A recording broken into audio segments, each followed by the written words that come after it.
It's the largest Atlantic hurricane on record.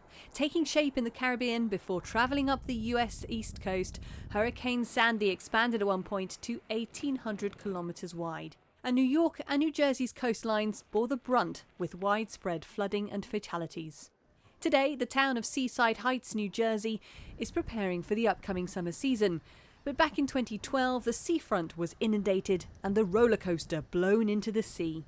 I don't think there was anybody that had a home or business in Seaside Heights that was not unaffected by Sandy. In some respects, we're still getting back to normal. The south part of the boardwalk that was completely devastated, the amusement pier down there was damaged. That south part of the boardwalk is just now being redeveloped. It's been a long road to recovery across the region. Hurricane Sandy caused more than $60 billion worth of damage, and scientists say climate change exacerbated the size of the storm surge.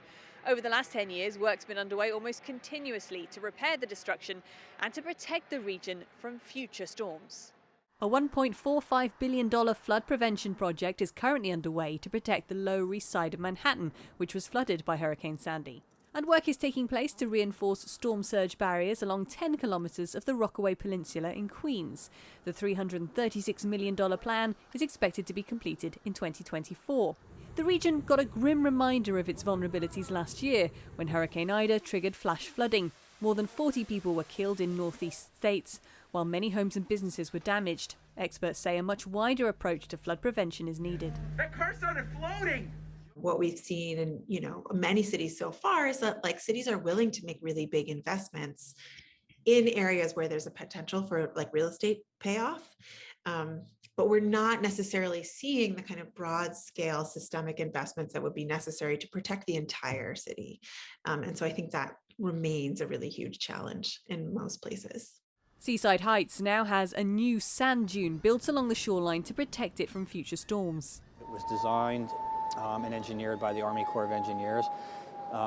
This is supposed to be hurricane mitigation.